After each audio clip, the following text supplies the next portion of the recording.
Another episode of the Kingdom Blueprint Podcast. Man, what are we doing? I don't know. I actually don't know. I don't either. I think today is just going to be a barbershop conversation, I feel like. We're going back to our roots. We're going back to our roots. Don't necessarily have an agenda. Yeah. Just have a conversation. I feel like we haven't had just a regular, unscripted, no agenda, no outline. What, you're saying all of our conversations have been scripted so far? Uh-oh. No. No, we've kind of. Not fully scripted, but, you know, having an outline and kind of a direction where we want to go. Preparation, yeah. Which, not to say that we weren't prepared for today, because I think we were prepared for today. Yeah. But I wasn't. I'm not even gonna lie to you. Hey, just keep it a buck on here. But yeah, I think I was just thinking about it before we were getting ready to record, and I was like, man, I always enjoyed the conversations we were able to have, whether it was in the barbershop or not. Yeah. I think just some of the conversations we've been able to have organically, that's how this podcast was even birthed. True. To begin with, was at a barbershop in the chair having a conversation like, yo, this could be something. So why not take an episode? Yeah. To let's keep it organic. Keep it organic. Kind of see where the Holy Spirit leads it, where it goes. Yeah. I like that. What we're going to talk about. I like that. I got to say really quick, I like those glasses you got on, bro. I'm going to be real. I appreciate you. You know, it's a little bit out of my comfort zone. Those clean. To be in glasses. Yeah. Period. Welcome to the club. Yeah, I usually only wear glasses inside my house and at night, not going out. But I finally found a pair of glasses that I like. Yeah. We rocking with it. Those are clean. I like the shout out to the vest you got on too. Oh. I feel like you got to tell the story behind that. That's a clean vest. I appreciate you. So, a person that we mentioned a lot, on this podcast, Tanya, actually brought these vests back from a trip that she took with her husband Brian. They took a trip to the Middle East, and they were in Jordan at a like a refugee center in Jordan.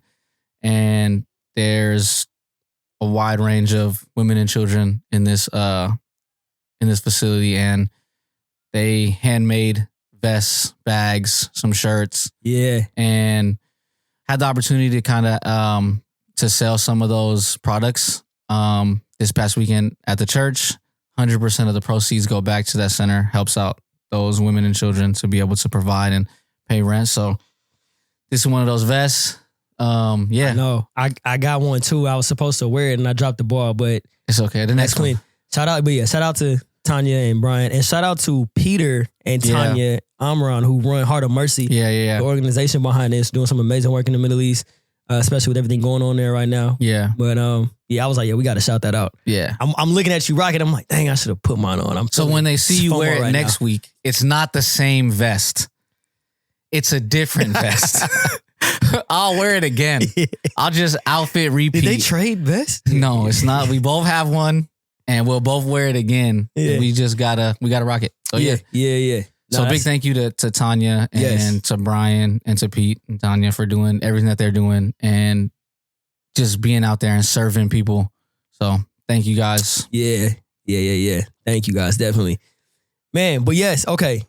So we keeping it organic. No script, no outline. You already told the people that we usually prep and have a script. I know.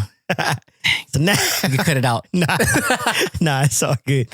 Man, no, so I think, to back up a bit, I know we were talking before this about taking it back to even some of those barbershop conversations that we used to have. And shout out to everybody that's been listening since the first episode. Yeah. I think we told that story a bit, but this was birthed essentially in that barbershop setting.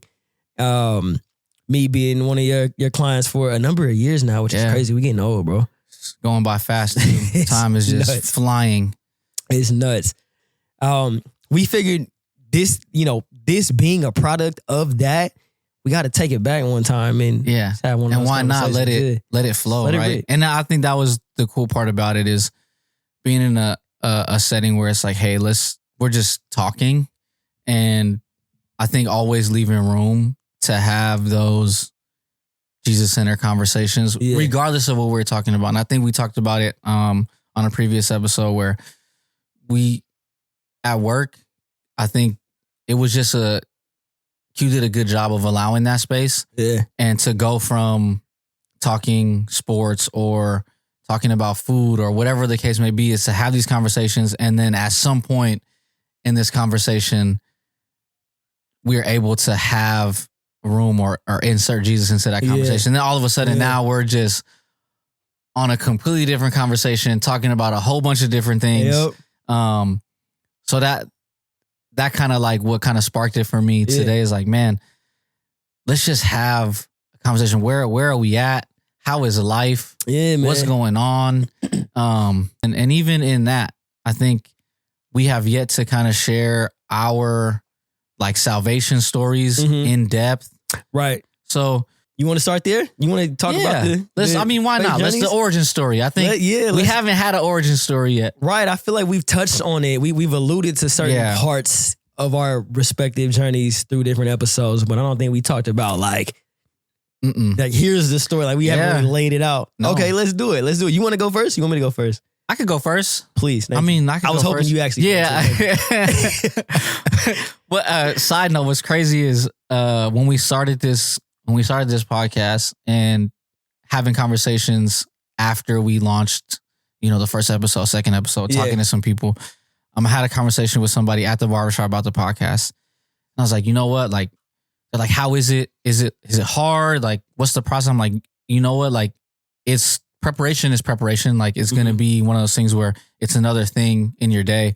But I said, Dom is such an easy person to have a conversation with, which makes having these conversations really easy. Yeah, I appreciate that. And the person says, you know what I really love about Dom is Dom's willingness to go first in a conversation, which allows you to be comfortable.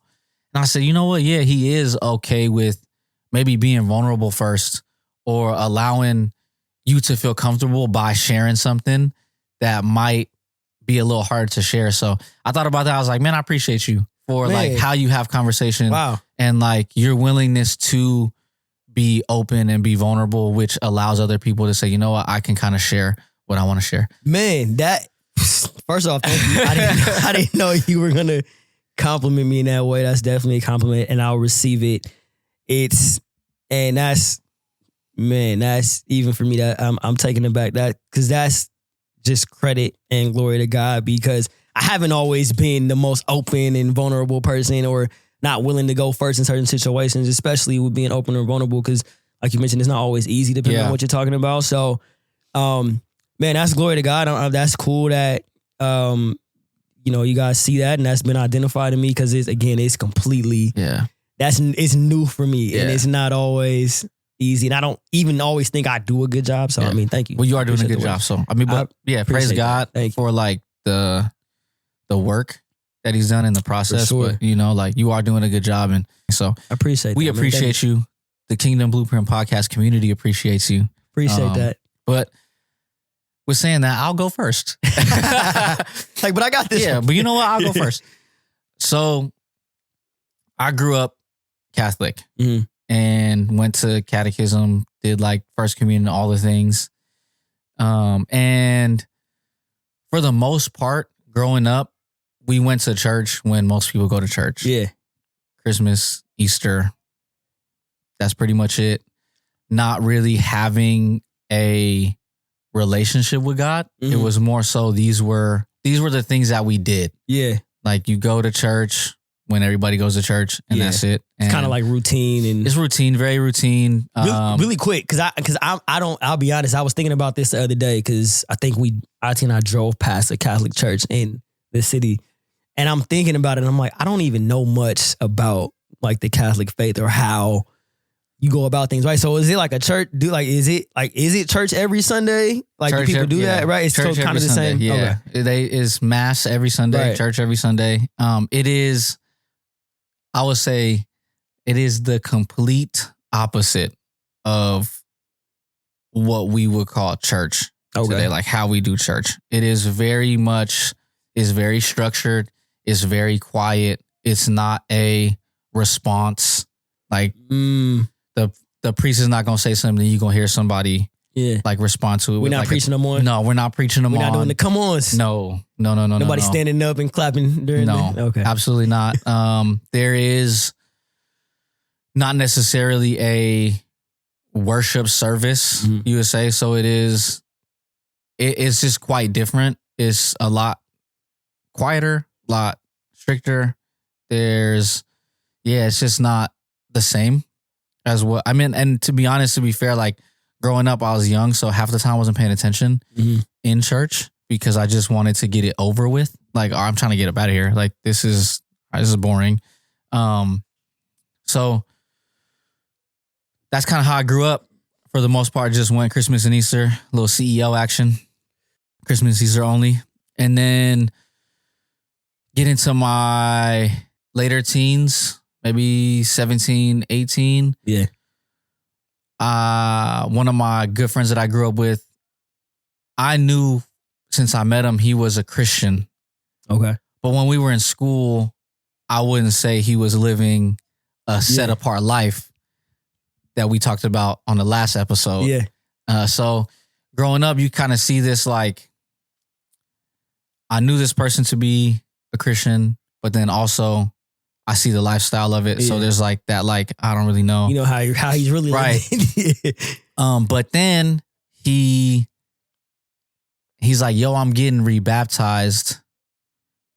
Can you come to my baptism? Yeah, run it.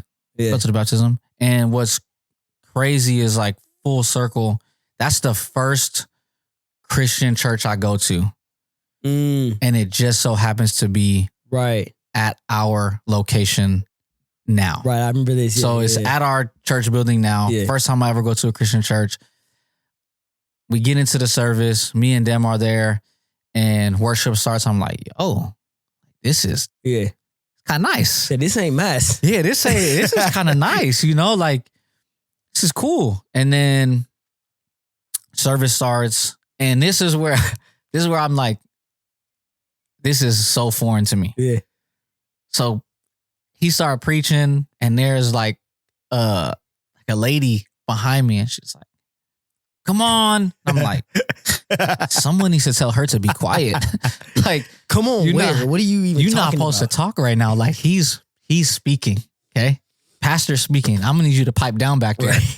Right. So I'm like, this is the first time I'm ever in a service where there is a response. Yeah. So we go through the whole service. He gets baptized. And afterwards, I'm talking to them like, yo, like, I really enjoyed that.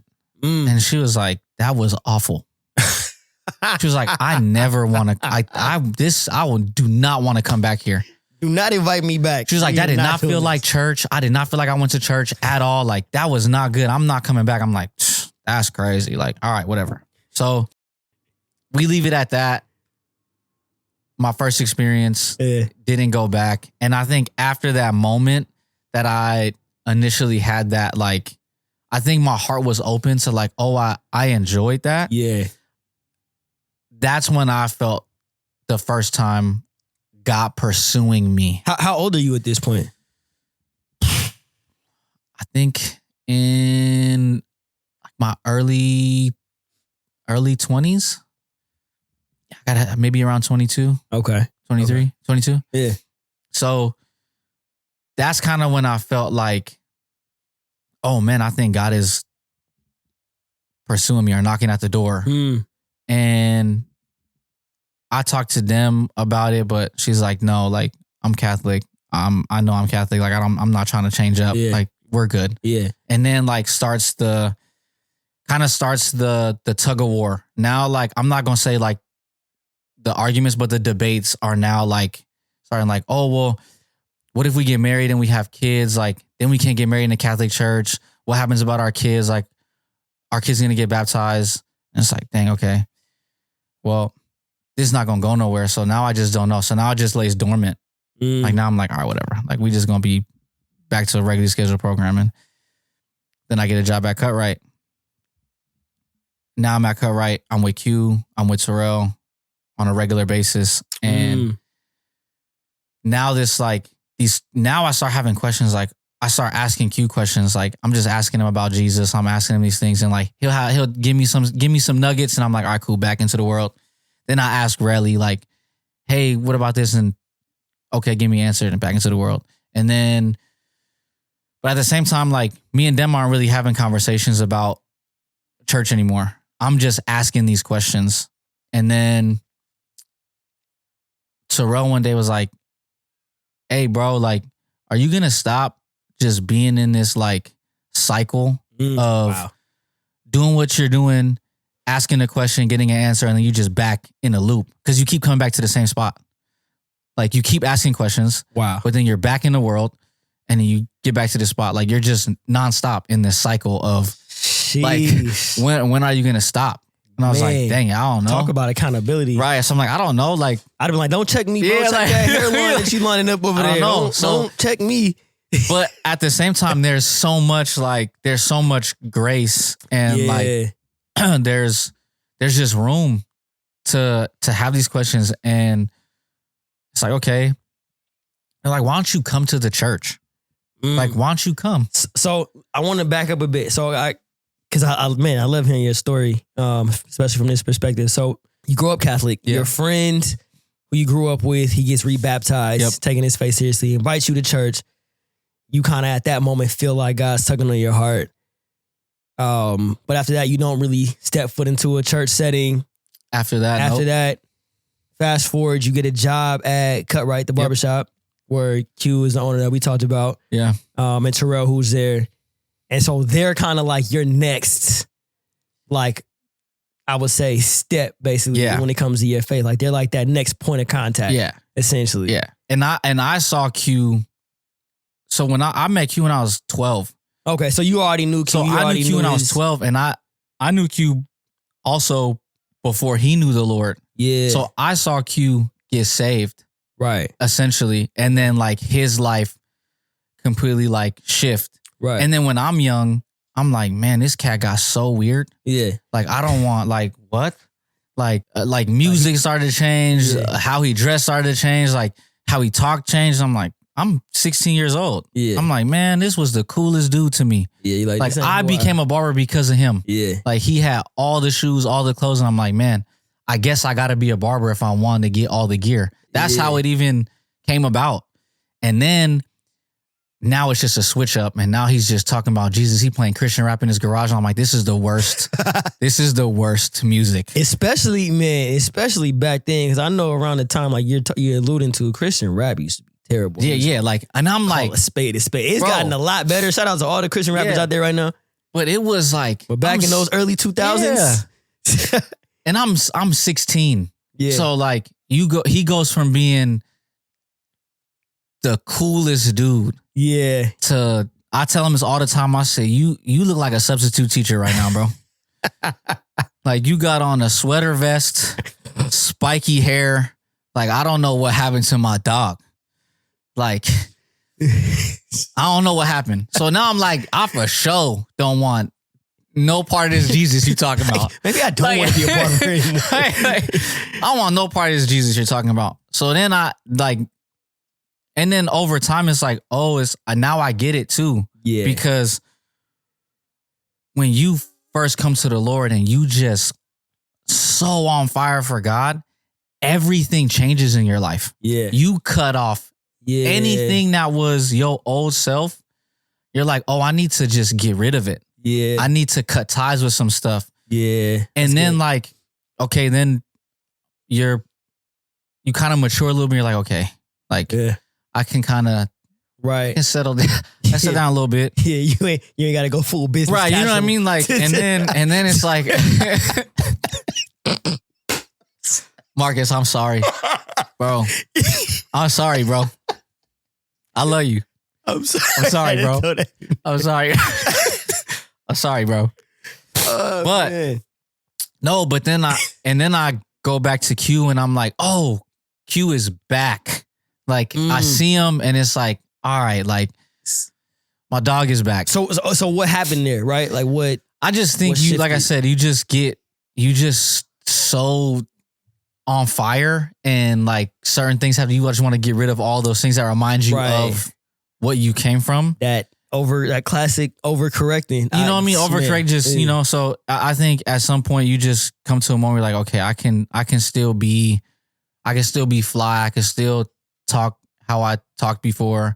Maybe I clean up my verbiage, but I can still talk how I talk. I can still dress how I still like those things. And it's not going to hinder my walk or hinder my relationship with God. That's good. And I wanted to touch on that really quick, just side tangent, because I feel like that's something that a lot of people get wrong. Or I think there's this misconception that you have to completely just live differently and be different. It's like, no, you allow the Holy Spirit to change you. And obviously, the goal is to become more like Jesus, right? Yeah. Get out of sin patterns. Yeah. But in terms of things like how you dress, how your creativity, how you perceive certain situations, perceive life, right? Like at the end of the day, some of those things are inherent to who we are and who God created us to be. And I don't think God wants to turn us into these mindless robots that dress business casual and only talk or look a certain way or hang out with certain people. It like, in a sense, right? God made you and uniquely wires you to be who you are and to be in those specific friend groups and the demographics you find yourself in, the places you find yourself in, right? So that you can reach those people or be a light, right? So I think, I think there's nuance to it. Yeah. And if anybody listening, we're not saying you gotta completely go one way or the other. But I think that's where, like we talked about in previous episodes, you just allow the Holy Spirit to lead and give you discernment and wisdom on like maybe what areas in your life you need to let go of or change, right? Yeah, so for sure. I just wanted to touch on that. So that's, I think we all are going to get to that point in our walk where it's like, okay, so I might need to cut certain things out. And that's just what it was. And I remember when I finally went back to him, he was at a barbershop in San Mateo. And I was like, all right, cool. Like, back to normal. Yeah. I could rock with him again. Yeah. And then he opens up the barbershop. I start working. And then they start to like invite me to church. And I'm like, all right, yeah, I'm going to go. And I'll be like, yo, damn, you trying to go Shiloh? She's like, no, I'm good. So then like, I'm like, all right, I don't know when I'm going to go. And then I start meeting a couple people from Shiloh. Now I'm having conversation with them and like, you got Pastor Jules that's starting to come to the shop, some other people that are coming to the shop. And so like at this point, like me and them have had like conversations back and forth of like, hey, I want to go. No, I don't want to go. But I also at the same time, I'm having like regular conversations with Marcus and Terrell at this point. And I'll go to them like, I want to go. And she's like, no, like I'm not really ready to go. Like I don't really feel like I want to go to the church. I'm like, all right. So then I'm like, I'm just going to stop having these conversations. Like, because now like you get kind of frustrated or you want to go and then time goes by. And then she's like, randomly one day, she's like, I think I want to go to Shiloh. Oh, I'm wow. Like, what? Like, you think you want to go to Shiloh? Like, we haven't talked about it. Yeah. So to go back to our other episode, Prayer Works, somebody was praying. Yeah. And Q and Terrell was probably praying. Yeah. For something to happen. Yeah. And it worked. Yeah. She's like, let's go to Shiloh. Yeah. So like, we wake up, we go to Shiloh. It was a worship leader from Africa. His name is Sonny Badu. And he was leading worship. Okay. And this is now my second time in a Christian church. Yeah. And Shiloh is massive to me at the time. Yeah. Like I walk into this sanctuary and I'm like, there's so many people here. Yeah. And I walk in, they got cameras, like full like cameras. They got boom mics. Yeah. I'm like, It's a production. I'm like, yo, this is every Sunday. Y'all got cameras on tracks. Like, this is wild. Yeah. So then worship starts, and I don't know if you ever been in an African worship setting. It's different. It was all the way up. Yeah, it's different. I was so shook. Mm-hmm. We watched probably literally. bro, we watched back that service. Me and them, I don't know why we did this. We went, bro, we 3 rows up from the front. 3rd row. Bro, at the in African the middle. worship service. We didn't even go to the right or the left. I said, we going front, 3 rows up, because you know they got the pastors and stuff sitting in the front row. Yeah. And then the regular people sit in the 2nd row. Right. So then we was in the 3rd row. Yeah. Bro, my hands are on the pew. I'm so still during worship. Like, I don't know what's going on. Yeah. We got people in the front swinging tissues in the front. Yeah, you said I came from a Catholic church, Catholic background. This ain't. There's low key twerking up there for the Lord. Twerking for Jesus. Bro. I'm like, I don't know what's going on. But also, it's borderline the greatest thing that I've ever seen. This is a full-blown concert. Yeah. And they went for it. Worship ends. Now, Pastor Pat comes up. I've never heard anybody preach a word like that before in my life. And I'm like, oh my gosh, like, now it makes sense. Yeah. Like, what he's talking about, I can relate. It's relatable now. Oh man, like, this is it. This is what it's supposed to be. And now I just have so many different emotions. Yeah. Like, I'm feeling like I got goosebumps at times. Like, it's getting hot.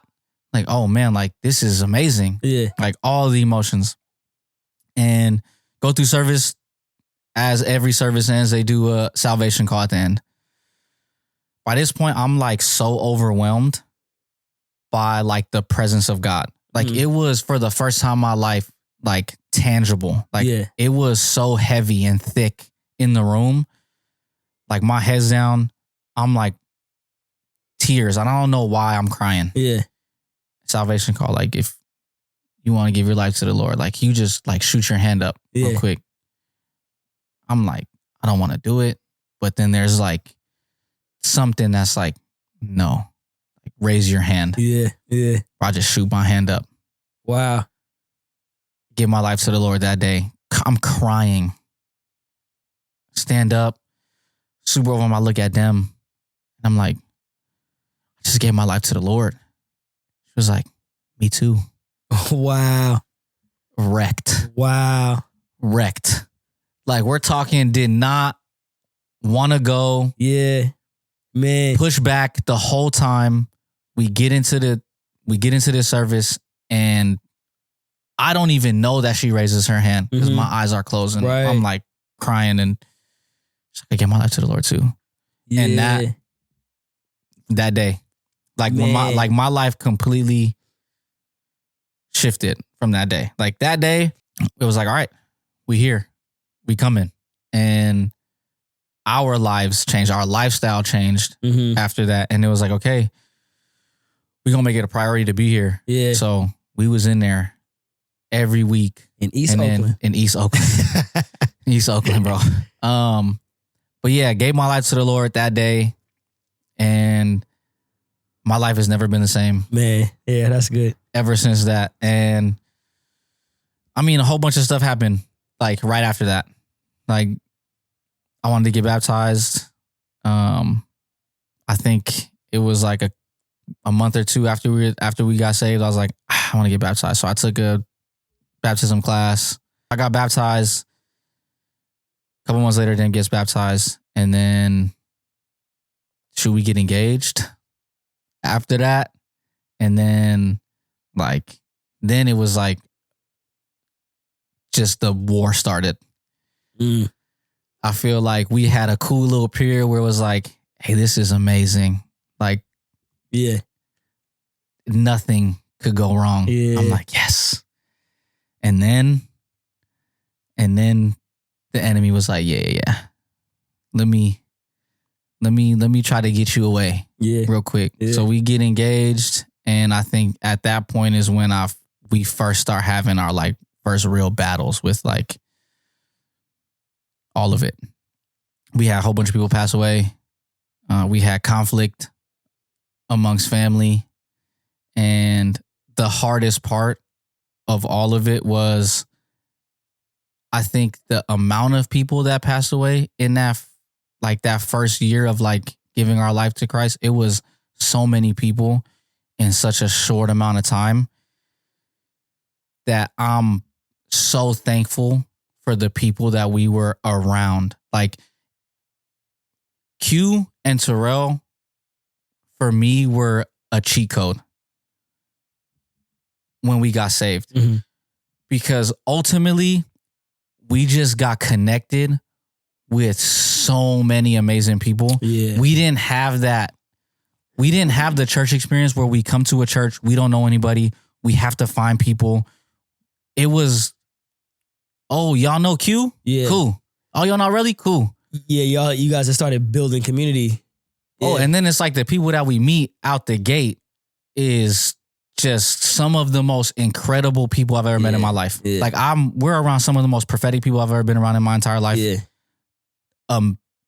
Crazy anointed worship leaders, pastors. Like I say, like it was so crazy out the gate. Yeah. So all this is happening, but we have people that like allowed us to set like such a solid foundation that it rocked us, but also we were able to have a firm foundation and good teaching that saved us from completely running away. Right. That's good. So just a lot in that first year. And I think that first year, no one could ever tell me that like God is not real. Yeah. After that first year, it was like, I've tasted and seen too much for someone to be like, nah, that's not real. Like, nah, sorry. Like I've seen things that there is no other explanation but God. Yep. Like the reconciliation that has taken place in my family, can't nobody do that. Right. No human has the capacity to reconcile what has been reconciled. Yeah, like good. That's only God. That's only a God thing, because only God has the ability to change your heart. Yeah. Like I might be able to change your mind for a second. I might be able to change your mind for a little bit, but I can't change your heart. Like if it has to do with the heart, that's only a God job. Right. So seeing that within that time frame just already solidified, like, okay, I'm in this for like the long haul. And there was times where it was like, hey man, I don't know if I could do it. Like just with the amount of loss. My stepdad passed, and that was the day where I was like, I think I'm done. Like, I think I'm done. And I remember that day, and I remember I was, so much faith. Like, me and them live in East Bay. We're driving. I'm like, nah. Like, we good. We gonna go in there. We gonna pray. It's good. Like, everything's gonna change. Yeah. Everything's gonna change. Yeah. Like, I'm gonna just lay my hand on his leg, and it's gonna be good. When that doesn't happen, you're like, I was crushed. So going back home, like, damn, like, why are we doing this? Like, why are we living set apart? Why are we living this life if like all of these people are just gonna keep leaving and we just gonna keep getting hit? So we get back to the apartment. I'm like, I'm done. Like legit done. Like I've withstood the storm at this point. The rain done came, everything. And you prayed the prayers. We're talking, this is the 8th person that passed away in 15 months. So I'm like, you know what? Like, no, I withstood the storm. I'm done. Yeah. And I can only imagine, right? Like you knew we're on the faith journey. So you're praying, right? You're hearing, pray for your people, you're praying. And now it's like those prayers are unanswered. And now you're like, okay, like what do I have to do? Because now I'm doing all the things. Right. I'm reading. Yeah. I'm praying. I'm worshiping. We're living this life that is set apart, is good. So I get back to I'm like, damn, I'm going to the store. I'm getting a bottle and it's done. Like I hadn't had a drink since. Like I'm not drinking at all. So I'm like, I'm done. And the moment that I say that to them and I'm going to go walk out the door. My phone rings and it's Pastor Jules. Wow. He's like, hey, Smart, how are you? I'm like, good. It's like, how are you? What do you want me to tell you? Yeah. He's like, also, I'm not asking you. I'm telling you, me and Lonnie are coming over right now. I was like, all right. Yeah. All right. Put the phone down, sat on the couch. Him and Lonnie come over. Wow. They come over for like, I don't know, 2 hours. And we just talk. And like the Holy Spirit worked in that moment because we're 30 seconds away from me walking out the front door. Jules saved my life. Yeah. Yeah. Like saved my spiritual life. Yeah. And bro, like again, that was another moment that completely changed the direction of where I thought I was going to go. And from that moment on, again, my life has never been the same. That was pivotal for me. Like that moment to see God show up in that moment when I felt like, okay, maybe he hasn't shown up. I bet. Yeah.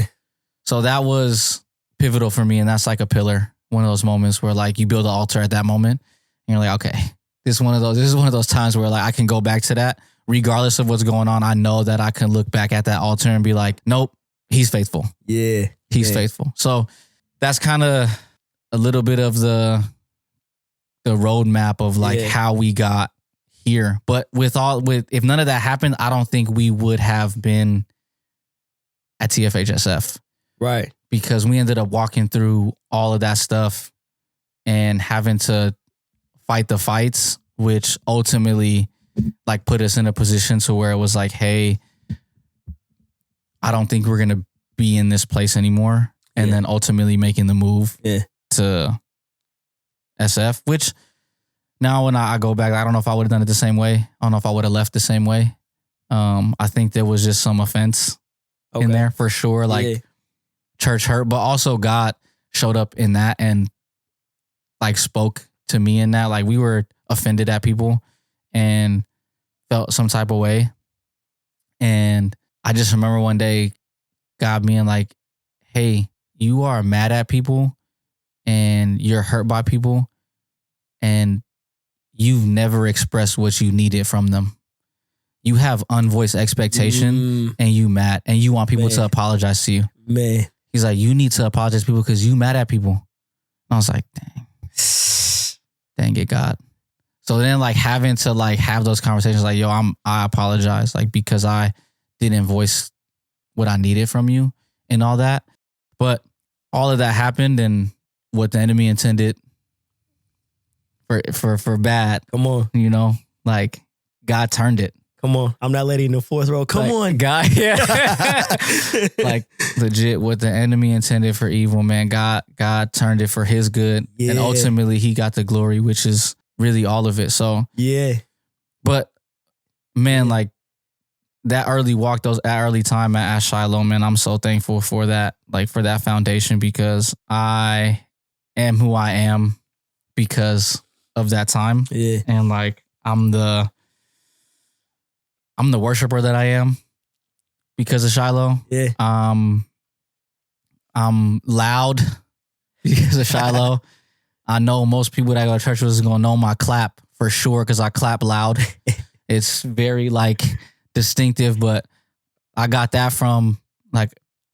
clap from my best friend's dad, Pastor Steve, like Pastor Stephen Sumner. Like he had the most distinct clap and I'm like, I want that. The freedom that I have in worship is also came from that place. So a lot of how I maneuver in this journey is a testament to Shiloh and those people that I was around, and so many people that I could thank.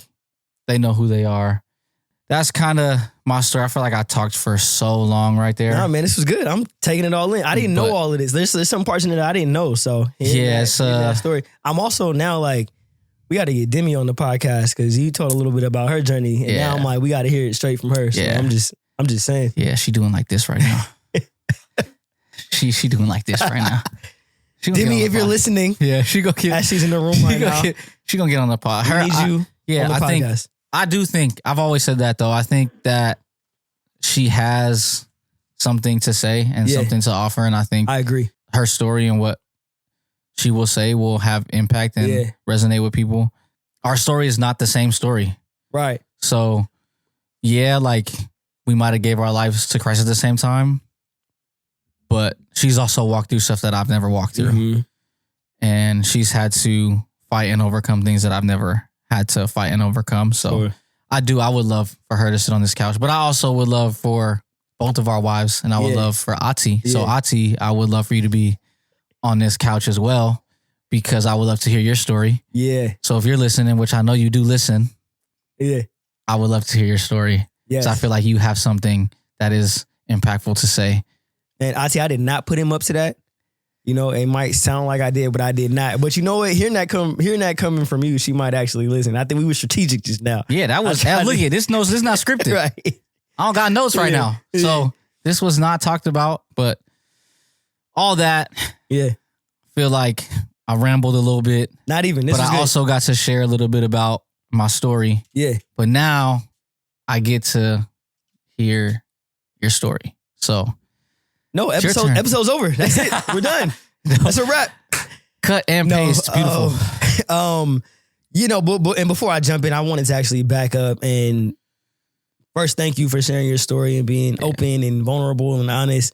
I loved hearing that like version of your story, because as you were talking, I'm like starting to connect some dots, right? To maybe some things I knew versus what I didn't know. But there's like this theme in your story of, like you mentioned early on, there was that moment where you felt like God was pursuing you. And then it's like, as you go further into your story, I can now see like how God was pursuing you, right? Through all of these different people who play such a major role. All of that was strategic. That's how God works, right? He works through his people, right? From literally every step you mentioned, right? The fact that you were slowly building community, and then you go through some of the hardest times in your life, and now you have that community to stand on, right? Yeah. And whether, you know, losing all the people that you mentioned that you lost, right? Whether that was an attack of the enemy, right? Like the fact that God was already kind of preparing you for what was to come it just to me just shows like his attention to detail, right? And I love hearing that. I also love hearing it's clear that people were praying for you, even if you didn't know it. Prayer really works, like, but it's important to have people praying for you. Yeah. It's also, as believers, it's important for us to pray for our loved ones and pray for those in our lives. That is the best thing you can possibly do for somebody, regardless of where they are in life. God hears prayers and he works through prayers, right? So, for me, I'm a product of that, and I've shared that in, a little bit, and I'll dive into my story a bit, but I just had to reiterate that I didn't want to breeze past the fact that somebody was clearly praying for you, right? People were clearly praying for you, and that's kind of what brought you to this journey, man. And that's, now it's like it's not one of those things where I think sometimes it can be like an empty statement, like, oh, I'm praying for you. Yeah. I'm praying for you. And I think because of our walk in our journey, I don't take that statement like lightly. So that like for me, it's like, oh yeah, I'm praying for you. Right. Like I'm going to pray for you, because if like people did that for me, and now I'm here, right? So I've seen the fruit of that, of like just praying, for somebody. So literally pray for your people, and pray for pray for people that's not your people. Yeah, and just pray and keep praying. I'll say be persistent, because first of all, the Bible is clear about that. Jesus is clear about coming to God and continuing to pray, continuing to like persist in prayer. Yeah, and because sometimes the process is ongoing. Sometimes it's slow. Yeah, for sure. Our standards, right? I shared on previous episodes that my grandma was praying for 20 plus years before I really came to Jesus. Right, like that's a long time. I would have given up. I don't want to pray for 2 years. Yeah. I don't want to pray for 6 months. Right. Like what are we talking about? Right. Right. And so, persisting in prayer, continuing to pray is key, right? Don't give up. It's not that God is trying to string you along. It's not that he's absent. It's not that he doesn't hear you, but his timing is perfect. He knows what he's doing, right? Exactly. Your story, everything you alluded to, I can see God's hand in like the time, the way he did everything, right? If anything is like off by even a minute, right? Like your story is completely different. You know what I mean? And it was literally like there was time in between stuff. Yeah, there was waiting. There is waiting. Right. I mean, even there's still prayers that I'm praying now that I've been praying since I gave my life to the Lord in like 2013. Yeah. There's still things that I'm praying. Same. There's still people that I'm praying for. Right. So just continue to pray those prayers and know that he's faithful and know that he's gonna see it through. And I want to say too, specifically for the person that might be listening to this and is like, no, I've been praying for the same person, right? Especially as it relates to coming to know Jesus. God also doesn't override our free will. So while on the one hand, my grandma was praying for me for 20 plus years, God also was very aware that I was making my own decisions, doing what I wanted to do, living how I wanted to live. So while my grandma on the one hand is probably like, this is not working. On the other hand, God's like, nah, there's a few more lefts and rights and back steps that he has to make before he gets to this point, right? So God works through our free will. Like he's not going to override the freedom of choice that he's given us. That's one of the gifts he's given us, right? We all have the power to do exactly what we want to do, when we want to do it, how we want to do it, right? He wants us to choose him. Sometimes getting to that point takes longer than it does for others, right? So the encouragement there is just to keep praying for people because you just never know. Yeah. He's going to keep knocking. He's going to keep knocking. But yeah, man, my story. Let's hear it. Come on now. I grew up in the church. So I've always kind of had that foundation of who God is. And even at a young age, I would have told you I was a Christian, even though I was, when you mentioned your best friend growing up who said he was a Christian, but when you see him, like he's not living that way. Like that was me. I thought you was talking about me for a minute, bro. I'm like, damn, you didn't have to put me on blast like that. Yeah. It was you, right? It was you, bro. I seen you when I was at Shiloh. I seen you. No, right. Yeah, no, that was me, man, because I was like from the moment I was born, I was in it because my mom had just gotten saved. So my mom was the newly saved person, right? So by the time I was born, I'm already immersed in church, right? And my mom was a single mom, and so I was with her primarily. I was raised by her primarily. My dad was kind of in and out of the picture.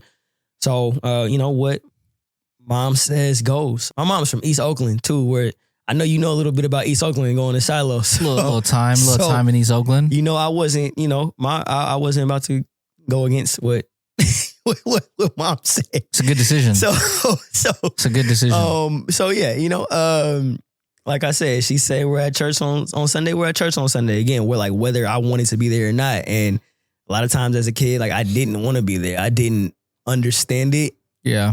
I think I had the fundamentals down. I knew about prayer. I had heard all the Bible stories because I was in Sunday school and all of that at the different churches we were at. But the Sunday service, worship, people, like you said, like going crazy during worship, falling out, all of those things, speaking in tongues. Like, I'm like, this is weird. Yeah. This is very weird. I don't get it at all. But I'm still there, right? And one of the first churches I attended, I'm actually like serving, like as a kid, like I'm watching like the older guys do the sound production, right? So I would actually be in the back behind like the audio with them, so right. So I started like actually like serving, and then once I kind of learned it a bit, they would actually let me do certain things on Sunday, and so I'm like 9, 10, 11, 12, and I'm helping run the audio for us. And it's a small church, right? Yeah. It's not like where we are now, but I'm helping like run the audio things like this, right? So I'm involved. My mom was also like a strong woman of God. So even outside of being at church on a Sunday or during the week for like a weeknight service, I'm seeing my mom live it out. So I'm seeing her pray and worship and read her Bible and play the gospel music in the house. But I also see her discipling other people, right? As she gets deeper in this walk, I see her meeting with other young women or girls, kind of mentoring them. I hear her on the phone praying for people. I am seeing what it's like on a Sunday, and I'm also seeing somebody actually live that lifestyle for real.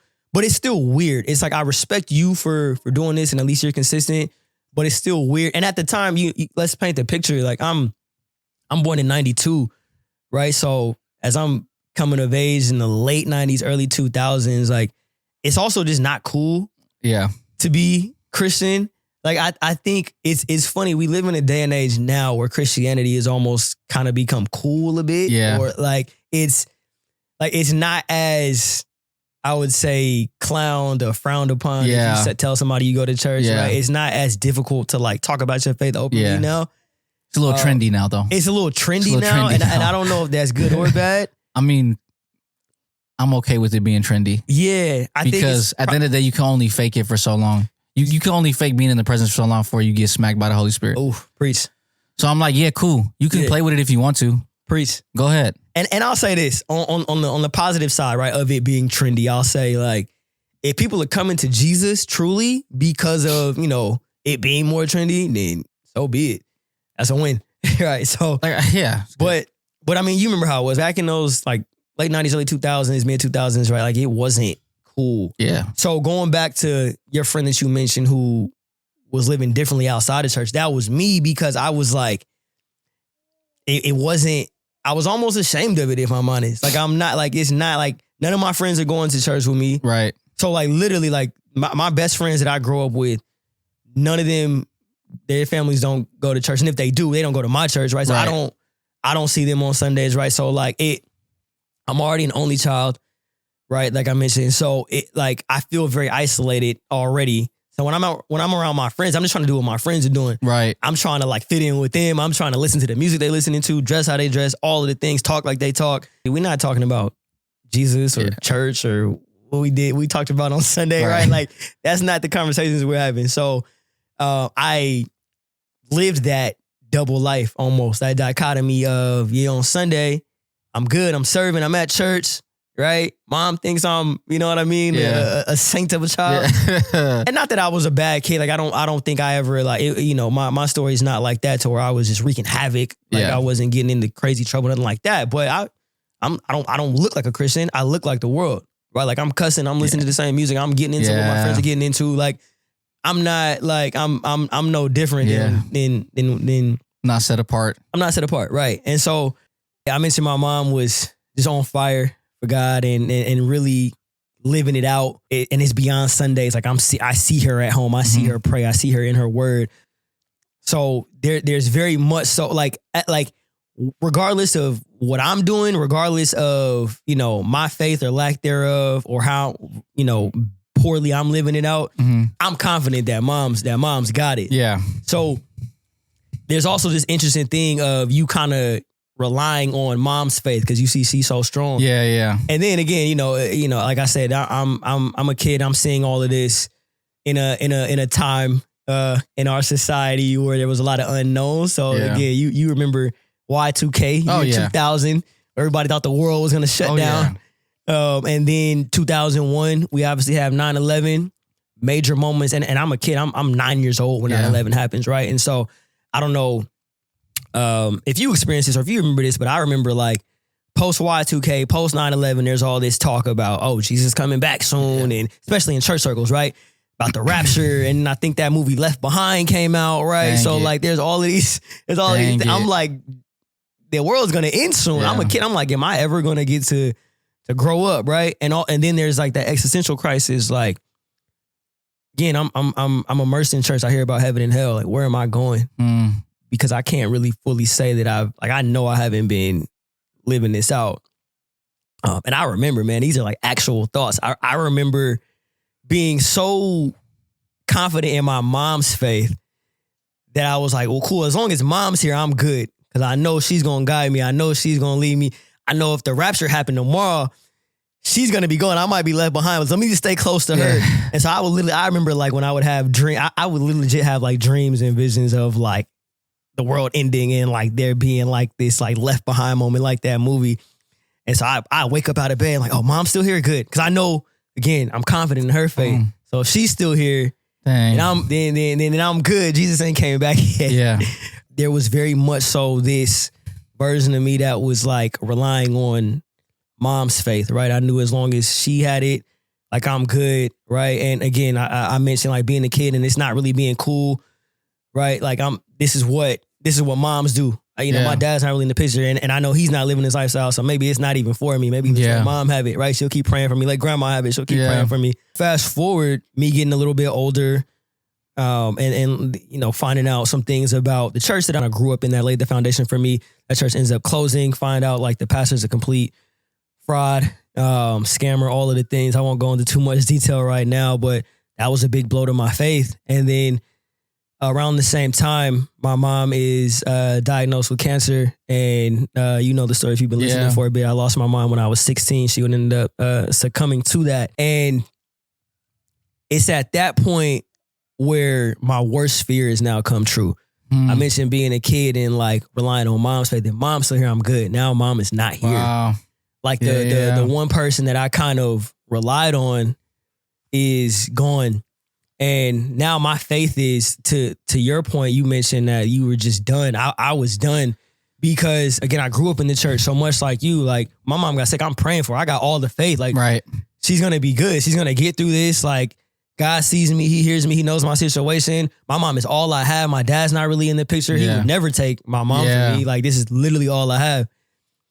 And then she's gone. Yeah. And every prayer I've ever prayed, was it fake? Yeah, wow. Like mom's going, this God that I've always learned about didn't answer these prayers. The church I grew up in folds, pastor was a fraud. Was all of this a lie? Wow. That's where I'm at. At mentally. 16. At 16. Yeah. That's where I'm at mentally.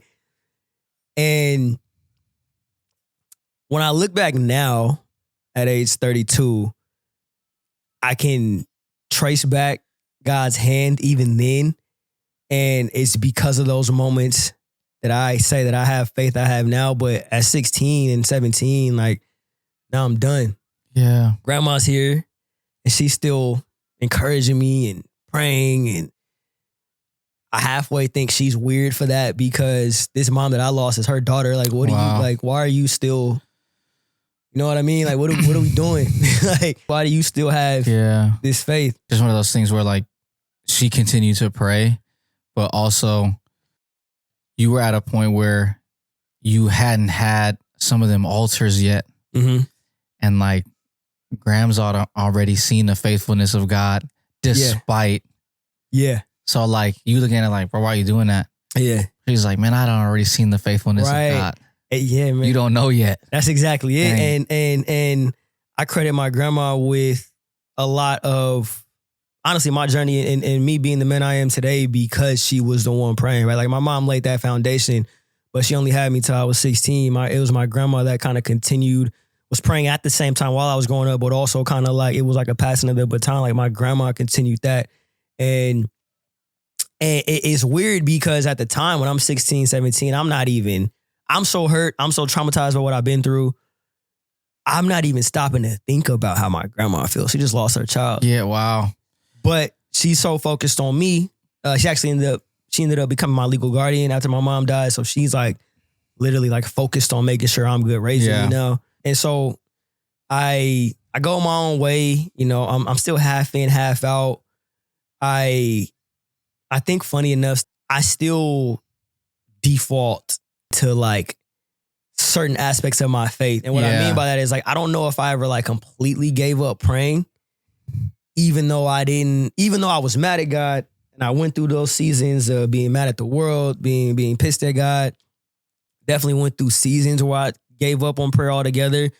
But there would always be like a moment in my life that, you know, kind of like we do, right? Whenever we have a hurdle in life or something, we end up crying out to God, right? So there was always moments that kept kind of bringing me back, but then I drift away again. I would say the biggest thing that was a struggle for me was like pride and ego and kind of being self-centered, being all about myself, also struggling with lust and pornography at the time. And so for me, I'm like, I'm gonna live how I want to live, cope how I want to cope. Like nobody can tell me anything about how to get through this because nobody's been in my shoes. Yeah, right? you justify it. You right. And too, I think like so often is the case with people when they go through traumatic things.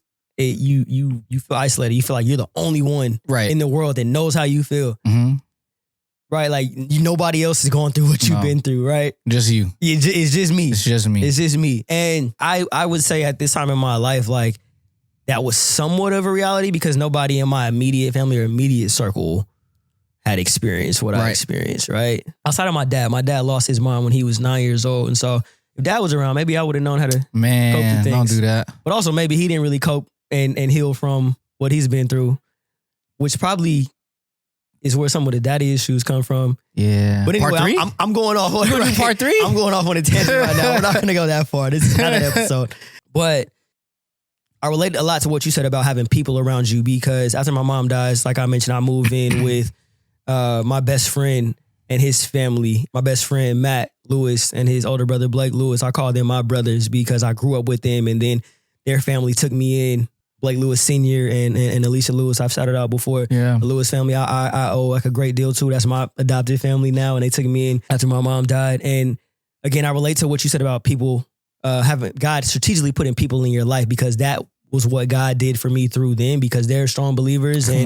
Coincidentally, I move in with them, and they're avid churchgoers. So I'm still going to church Sundays. I'm still somehow ain't got away from the Sundays. I'm still going to church on Sundays, and at this point we're getting older. We're teenagers, so they kind of let us go on our own as long as we show up. But being teenagers, we not we stepping out. We're not going every Sunday again. Like it's still kind of on us, right? So even though God's still clearly pursuing me at this point, putting people around me, like I'm very half in, half out. And then I get I graduate high school. Now I leave their house. I end up living with my grandma for a little bit, which again, another strategic point, because I'm living with grandma now for about a year after high school. And, I'm legally an adult. I'm grown. So she gives me like the leeway. I love my grandma. She wasn't like super strict or on me, but still encouraging me to come to church on Sundays. And every now and then I would, but very much so again, like in and out. And then I move out on my own age 20. And now I'm like, freedom. Yeah. And at the time also, I also moved in with my girlfriend at the time. Now my wife, I moved in with Ati. We moved in together. And why am I going to church on a Sunday? I'm also in a new city. So when we moved to San Francisco, because we went to school out here, this is like the furthest I've ever been from God. And at this point, does Ati have a framework for? Yeah. Okay. Yeah, so like she knows Jesus at some level. Mm-hmm. Okay. Yeah. So that's good. And we got to have her on here too to share her story. But much like me, she was also raised in church a bit. She, also raised single mom and lived with her mom and her grandma at one point. Her grandma, to this day, also shout out to her grandmother. We call her Nana affectionately. Another strong woman of God. Funny enough, they actually went to the same church that the Lewis family. Oh, wow. I told you about went to in Vallejo Revival Center. Shout out to the Revival Center in Vallejo. So yeah. So you guys both had a foundation. Yeah. So had a foundation. Had been in church. Been in church circles, Sunday school, youth, and all of that. Right. So definitely both had that foundation, which is why I say I'm also blessed to have experienced what you experienced and not having to go through a season where we're together in this relationship and one of us is getting closer to Jesus and the other one's completely far off. Like, nah, like it happened like about the same time too, which is a crazy, I think, coincidence for us, but also just a testament to how God works. And I'll get into that. But so she definitely had a framework. So, but again, we're young, early 20s, doing our own thing. Like it's not even so much us like living like crazy and like deep in some kind of like, crazy lifestyle, but it's just, we're far from God. We're not going to church. We're living together. We're not married. We're having sex, all the things that come with that. Right. So it's like, we're just not, we're not on this journey. Even then, if you would have asked me if I was a Christian, I probably still would have said yes. Yeah. Because of the foundation. Yeah. Because of what mom and grandma instilled in me, right? Going back to that boy who kind of cling to mom's faith a bit. And even as I say that, I feel like that's also what God did through the work of, or through the process of me losing my mom. Not that he caused it. And I've had this conversation with people before. I think we touched it on this episode or on this show. Not that God caused it, but what the enemy meant for evil, God meant for good. And there's something about me losing my mom and losing the ability to cling to her faith that God worked through. And I'll get to that, but there was this very real moment where like God became real for me. Yeah. It was no longer about my mom's faith or even my grandma's faith or her prayers. It's me and you now. Yeah. It's not your mom's faith anymore. It's your faith. Yeah, man. And so, kind of going back to my story. So Auntie and I living together, far from Jesus. And man, we just get to a point, and I'll speak for myself. I want her to share her story and be on here, but I get to a point where I'm just wandering through life, right? Like I'm checking the boxes, right? Like I go to college, I finish college, I graduate with my degree, right? So on paper, I look like I'm checking the boxes, right? Like, but wandering. And especially after college, when I didn't really get the dream job like I thought I would, like they preach to these kids going into school. Let me not go off too far on a tangent, but was trying to figure out what's next. Now I'm like kind of wandering through life, no guidance, no direction. Drinking. I mean, not I don't know if it was ever like an alcohol problem, but like drinking, smoking weed, doing all of the things, right? Still trying to cope. I still at this point haven't really healed from what I've been through. Like I said, struggling with pornography, all of these things that I'm like. Just coping. This is life, and that's the thing too. Like at these points in my life, like I don't even think anything is wrong, right? Because it's not to the point of addiction and it's ruining my life. This is just what I default to. Like I'm gonna have a drink a couple times a week. I'm smoking weed every day. You know what I mean? If whether it's porn, that might be an everyday thing or here and there, but like it's normal. Everybody that I'm around at this point is doing the same things, right? Because now I'm in the world. I'm out of college. I'm working, right? So I'm having coworkers like we out drinking together, right? Like we smoking weed together, like on break, right? On workout, right? So like I'm not nothing is even wrong. But then I get to this point where I'm like just drifting, and I feel empty. I feel like I'm wandering. I've done all the coping I can do, and I still feel the same. Just unsatisfied, yeah. And then to the point where Auntie and I's relationship is bad. Like we almost don't make it out of the season that we're in, right? Like we're not good. We're not communicating. We're going through the motions. And I made some decisions that legit almost like ruined everything. Getting to that point, I would say was the catalyst, right? Like I don't have, like I mentioned before, some crazy story that, addicted to drugs and God radically freed me. Like it was just wandering, feeling empty, almost losing the most important person in my life, like not knowing what direction I'm going in, not knowing what the plan is, having no routine or structure because I wanted to do things my way. But now I'm like, what are we doing? Right. That was your bottom. That was my bottom. Yeah. Like that was it. And I just remember, and it wasn't a moment. It wasn't somebody preaching to me.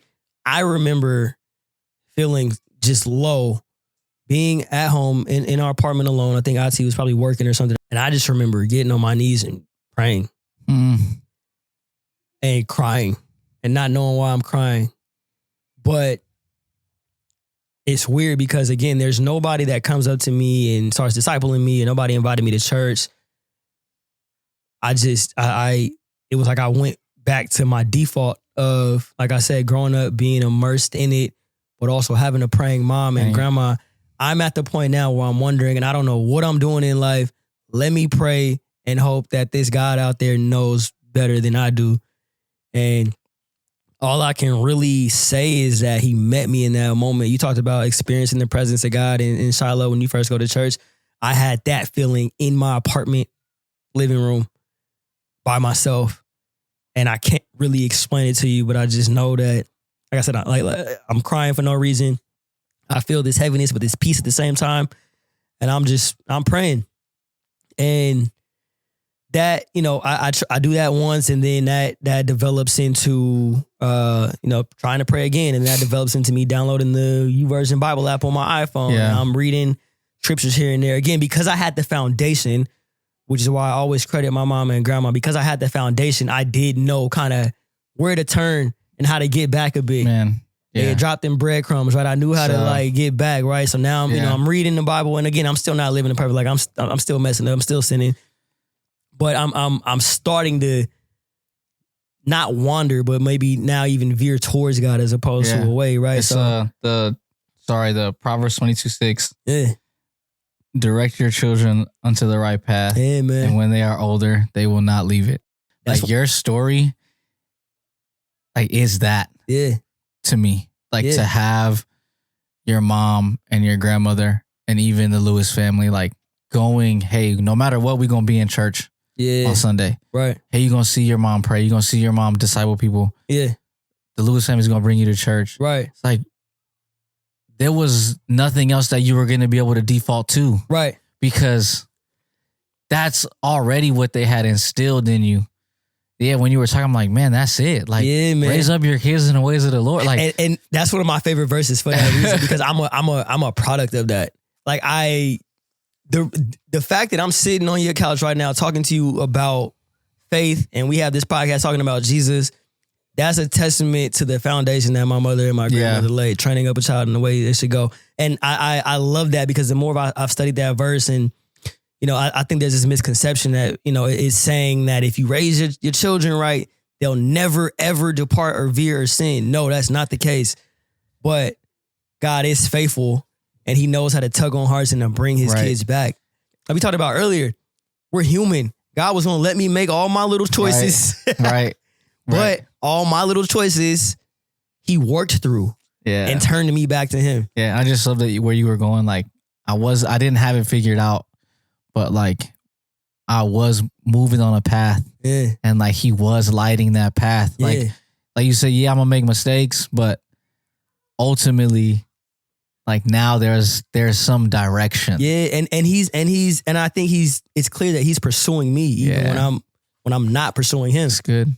Even now as a dad, that's why I'm adamant about being in church every Sunday. That's why I'm adamant about praying for my daughter, but praying with her. She's 2.5 years old, but we already praying together. Right. She's in church every Sunday, right? Unless we out of town, she's in church, right? And it's not because I'm trying to stick to religion or rules. It's like, no, I know how pivotal that was. Come on. For me. If it wasn't, like, I don't know that I'm anywhere near, and God is good. He can work through any way and however he wants. But I don't know that I'm like on this journey at all if it wasn't for the foundation that my mom and grandma laid. Because I told you, I'm all about me. Yeah. You know what I mean? Growing up, and regardless of, and at the same time, I'm also very like to myself. Like I've never really been like, I've always kind of been like a loner. Like I'm fine being by myself. Like to this day, like I have community, I have friends, right? I have family, loved ones. I have you guys, right? Like, but I'm also like, I'm perfectly fine. Like, you know, people are like, oh, it's weird. I'm perfectly fine being by myself. I go to a restaurant by myself, go get a cup of coffee. Like I'm cool. Like it's not weird for me. So for me, it's a little bit weird. Say no, you're weird, bro. Like I'm not gonna lie. Go grab a bite to eat solo. I've done that. I've legit gone. You go to the movies by yourself too, huh? Not the movies. That's where I draw the line. Okay. The movies is where I draw the line. Yeah, I'm not gonna lie. That's the movies, and I don't, you know what I mean? We got some friends that go to the movie solo, so I don't wanna. You gotta, I don't even know, bro. Like, yeah. Anyways, that's, we love you. But like, my point with that is like, I might not ever have community and be all right. Right. Right. So like, it truly is to me like a testament to the foundation that God laid through my mom and my grandmother that I'm here. Right. And so, yeah, man. And so there's not, you know, there wasn't some major moment. It was God meeting me solo. And the reason I think that's even so pivotal and to me it's profound is because like, my foundation for faith and for who God is was through the lens of my mom and my grandma. Now I'm having to make a decision on my own. Like, is this real? Yeah, I think that's so good. Yeah, like, is this real? Were they right the whole time? Right? But what about the church hurt? And you said the church was it folded and the pastor was a fraud. But I saw my mom at home outside the church. I saw her praying and crying out and in her word, right? So regardless of what the church did, I know that was real. You know what I mean? So then it's like, okay, am I going to keep going? Am I going to keep praying? I know that God just met me in this living room, in this apartment living room. Am I going to keep going? Am I going to keep reading the word? Okay, what do I have to lose? Let me keep reading the word. I'm reading devotionals. I'm in this, like I said, I'm in this Bible app. I'm reading devotionals. I'm reading different scriptures and Now I'm on YouTube searching up sermons because now I'm kind of missing church now. Like now it's like something flipped. I'm like, man, I kind of miss what it was like going to church growing up. Simultaneously, we don't even have a conversation. Ati and I are still living together. We don't even have a conversation about it. One day, randomly, we're both just like, man, I want to go to church. I think we should go to church. I think she said it actually to me, and the wives, man. That was such a blessing because, like, again, I didn't even.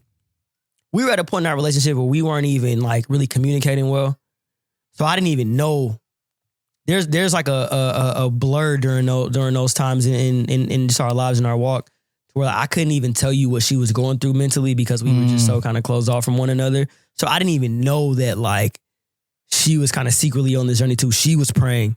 She was reading her Bible. She had downloaded the Bible app on her phone. She's reading devotionals. She's watching sermons on YouTube. Right? I don't even know at the time. Until it gets to a point where it's like, okay, we should go to church.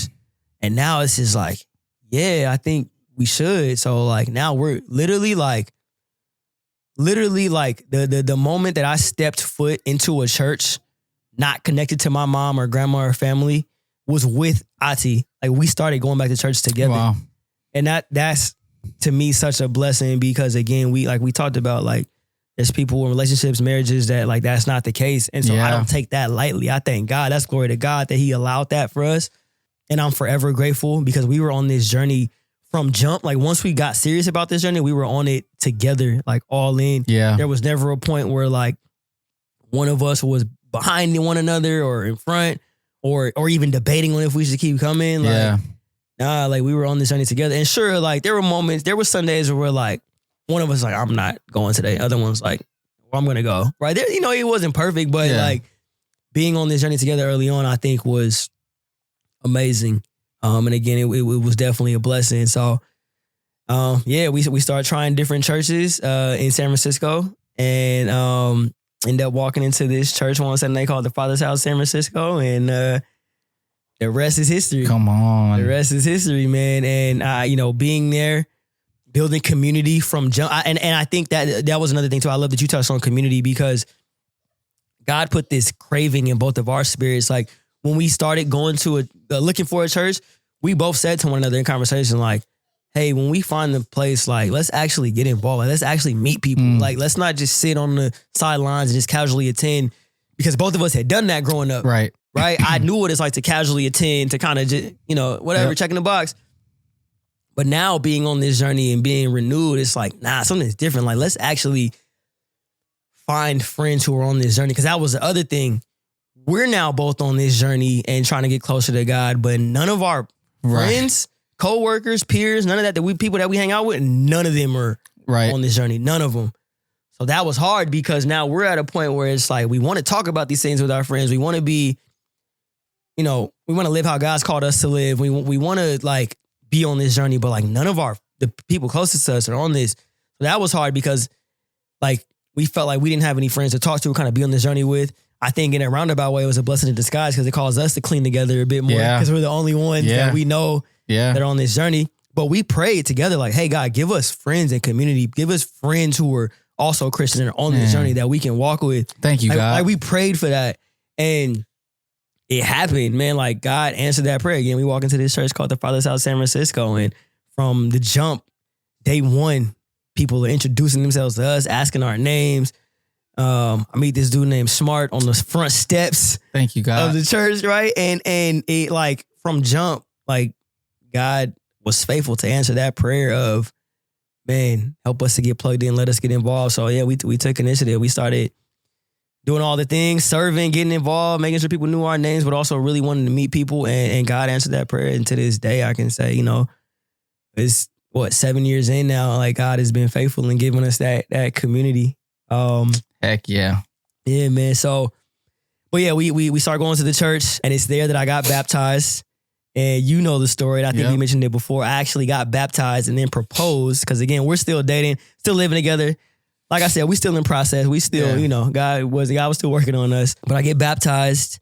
I proposed the same day on stage at church. Shout out to Pastor Tim Biddle, who that guy let me do that. Yeah. Actually was half his idea, which that's a whole other story. That makes sense. That's a whole other story. I didn't want to do that. Yeah.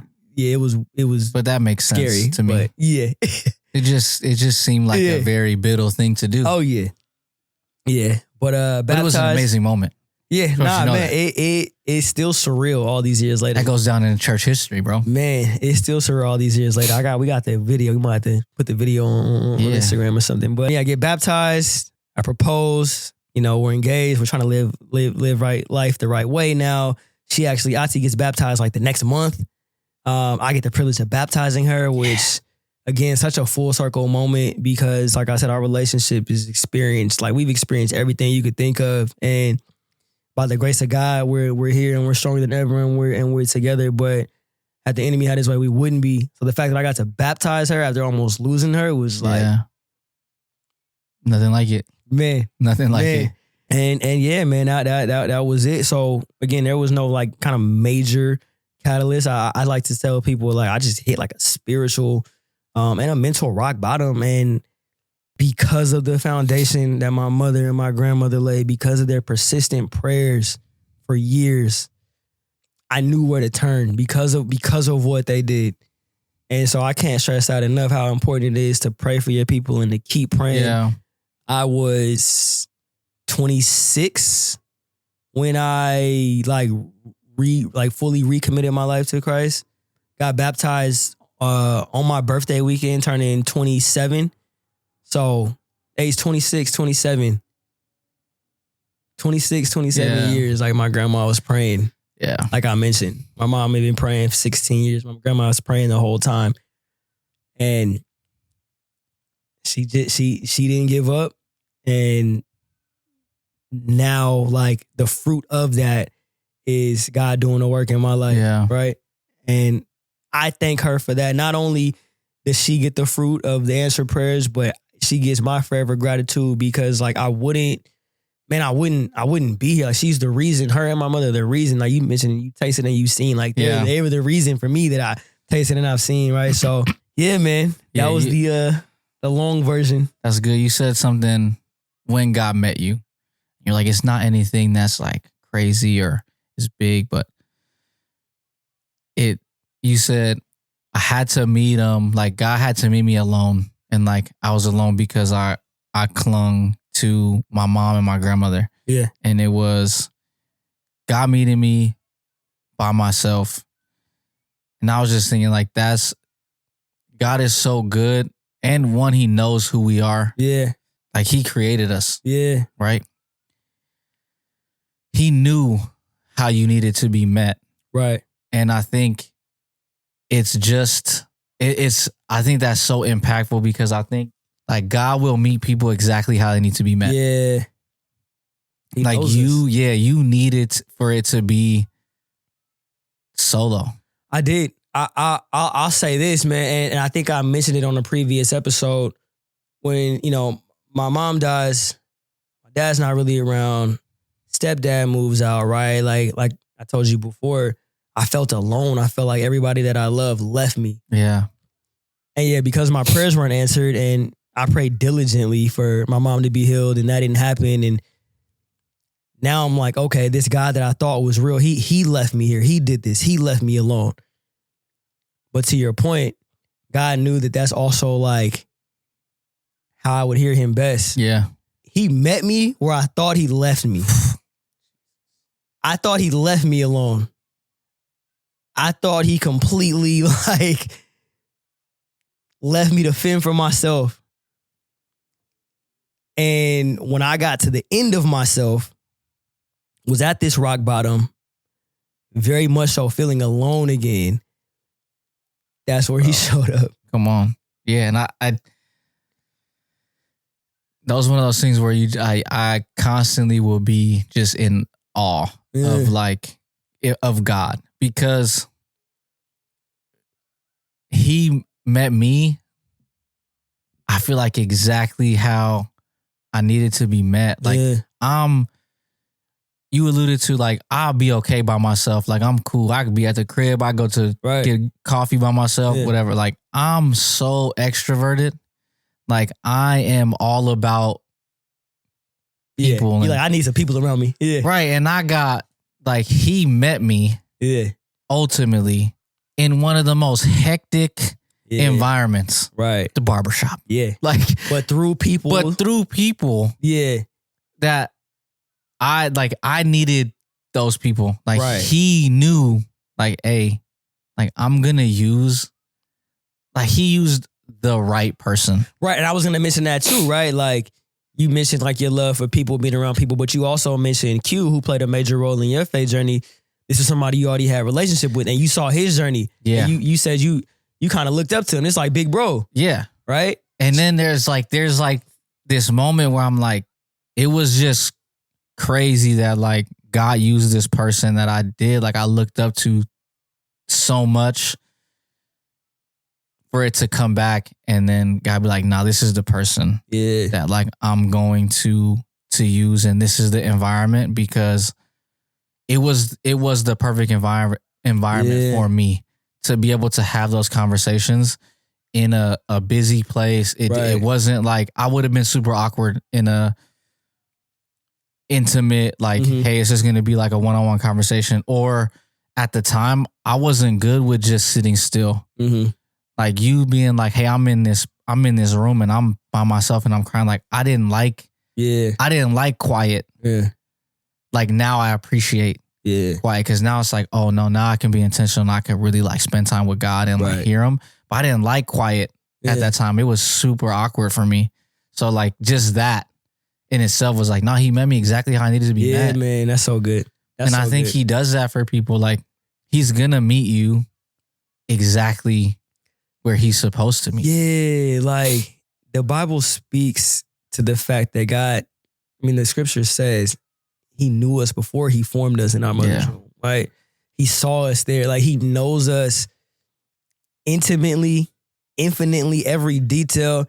Like, here's the thing. Like, I don't know if it's because I'm getting older or what, but I appreciate like just the beauty of outside a lot more now. Like I'm the guy that'll stop and take a picture of like a wildflower just growing. We took, I think I told you earlier, we took Zoe, my daughter, to the zoo today for the first time.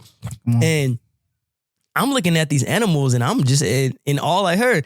I'm like, dang, God snapped when he made the zebra. Like, you see those stripes? Like, you see, that's HD. You see those stripes? But the fact that the Bible says that heaven and like he created heaven and earth and they're in his hands, right? Like when you really stop and look at creation, like just go outside, look at the sunset. Yeah. The level of detail. Oh yeah. That's in all of that. Yeah. The level of detail on a wild flower, like the California poppies that are springing up right now.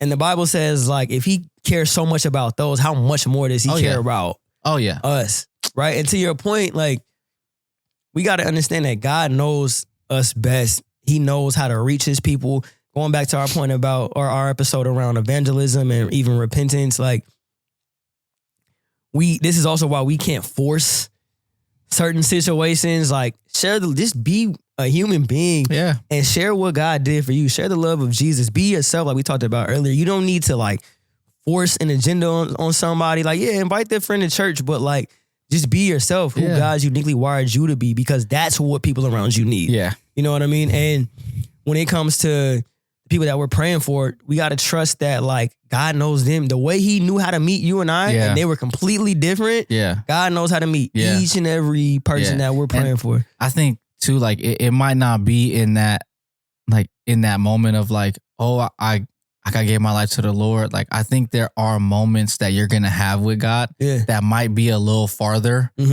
on your walk. Yeah. And like, that's the moment. Cause I don't want it to be like, oh, you have to have a moment like with God to say yes. Like that might not be the case. Yeah. But I do think that you are going to have a moment. Yeah. Like there are going to be moments where you're like, oh, I needed God. Yeah. Exactly like that to show up exactly like that. Exactly. Like I mentioned in my story, like it wasn't like a church altar call and I'm going down, raising my hand, crying. Like, nah, like by the time I'm stepping foot in church, I've been reading, praying, watching sermons now for a few months. And I'm like, I already consider myself a believer. I've already given my life to Christ. I said the prayers and things like that. Right. So there wasn't this public moment outside of me getting baptized. I think that was like me really solidifying things. But like there wasn't like some major moment. It was just like just praying in a room. Yeah. Right? In an apartment that is somewhere in San Francisco, right? Yeah. Like that's it. And to that point, I think that's exactly it. Like there doesn't have to be some kind of major moment or thing with God, because God can meet you anywhere, everywhere, however you need to be met. And I think we're a testament of that. I think the people that are in our community, our friends and family that are on this journey, our loved ones on this journey, like they'll all tell you the same thing. Like, nah, God met me exactly how he needed to meet me, to reach me. He knew how to reach me. He knew how to connect with me. He knew how to resonate. He gave me the grace I needed when I didn't come right away. You know what I mean? Like, Still giving me the grace that I need. Right. But yeah, I think he's ultimately, he knows what he's doing. Yeah. And I think all we can do is, as believers, is acknowledge like the goodness and the faithfulness, and that like he did a work in me that same. I don't know. I mean, I would have never been able to figure me out. Right. Same, man. And like you mentioned earlier, there's no convincing me that God's not real. And it has nothing to do with like what you can tell me. It's what I have seen. Like, I know I didn't change my life. I told you I was wandering, trying to figure it out. Like, I didn't know what I was doing. I know I didn't heal myself from or set myself free from addiction and toxic cycles. Like, I know I didn't heal myself from the loss of my mom and all that. Like, I know I didn't just wake up one day and say, oh, I'm going to be a Christian now and I'm going to start a podcast. You know what I mean? Like, I didn't just start, like, these habits and these routines and these things that are part of this life and this walk now, they weren't me. I don't know how to explain it to you, but I know they weren't me. And I know that it was God who answered prayers, not just mine, but people praying for me. Like, when I think about my story, when I think about it all, like the faithfulness of God, what he's brought me through my entire path, everything we talked about, I see the hand of God. I see someone orchestrating it, ordering it. When I hear your story, like I see the hand of God. Like I talked about, I could see God was pursuing you. Sure, you didn't see it at the time. I didn't see it at the time in my own my own walk, but now that it is, it's like, like because I know, and we talked about this before, like I know like my thinking pattern and my thought pattern. And it's like, okay, now if this is like my life right now is the opposite of what I would want to be doing. Come on. Like this is not what I would want to be doing. Like I didn't think that I would be in front of a microphone talking about Jesus. Man, come on. If you told me that, like you told my 18, like tell Smart 18, hey bro, I want you to know, in your 30s, you're going to be talking about Jesus. I'm like, you would know. Sorry. Bro, don't get me started. That's not, like, no. If you would have told 16, 17-year-old me that I'd be on a microphone talking about Jesus at somebody's church and serving, like, no. Nah, you don't know me. That's what I'm saying. Like, it's not, if it was up to me, this would not be the life that I'm living out. And to be real, like, it's not something I wanted. Like if we just being honest for a sec, like again, we talked about like the foundation that was there. We talked about people pursuing us, or God pursuing us through people, other people praying. Like, you take me back to 16, 17-year-old me, early 20s me. Like, I didn't even want, like, this life this journey we're on now. I didn't even want this. I wasn't going after this. You know what I mean? Right. And so, like, to me, that just speaks to like a change that only God can do. Like you mentioned, changing hearts. That's something only he can do. It's not that I was like, I got to get my life together. Let me work hard and do the things and go to therapy and find a religion and go to, like, nah, like I wasn't even on that. You know what I mean? So like, I know I didn't change my heart. I know it's not because of any work I did. And it's just now it's like, now I am like so thankful that this is the life that I'm living.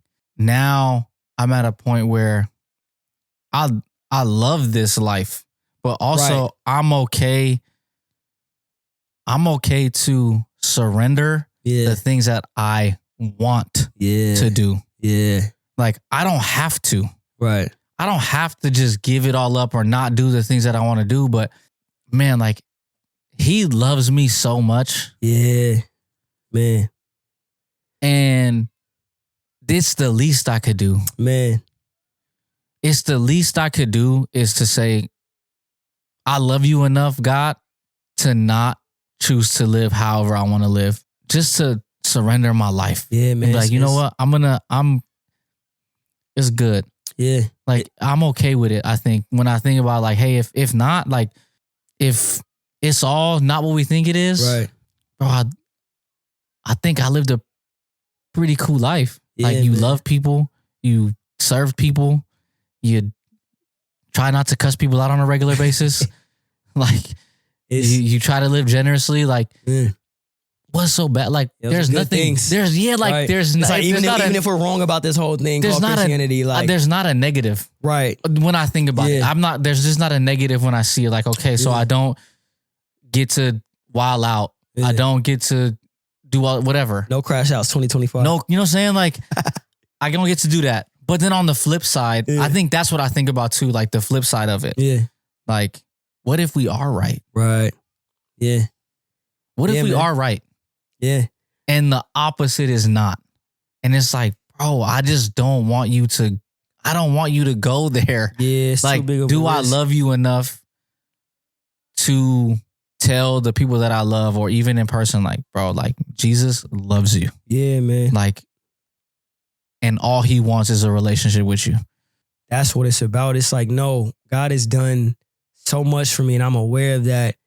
And this is too good. Like, my relationship with God now, like, I want others, I want my brothers, I want people around me that don't know him to experience this. Like, I can't even explain to you like how good it is to have a relationship with our Creator. Yeah. Right? Like, if only you knew, and not knowing is what's causing like a lot of the pain and the heartache in our lives. Like, if you only knew that there's a God here that loves you and wants to bring you through all of these things, like, man, there's just and you know, I like what something you said a few minutes ago. You were basically saying, right, like, knowing what you know now, right? How could you not love and trust and follow this God, right? And that just reminded me of Romans 12. I had to just turn to it and I'll read it out. But Romans 12, this is Paul who has spent chapters 1 to 11 telling about God, telling the history of, you know, the people of Israel, but also telling the history of humanity, right? And why we needed Jesus and everything that he did. And in Romans 12, this is him saying, you know, I appeal to you, therefore, brothers, therefore, meaning essentially in light of everything I've just told you that God did, that Jesus did for us, I appeal to you, therefore, brothers, by the mercies of God, to present your bodies as a living sacrifice, holy and acceptable to God, which is your spiritual worship. Do not be conformed to this world, but be transformed by the renewal of your mind, that by testing you may discern what is the will of God, what is good and acceptable and perfect.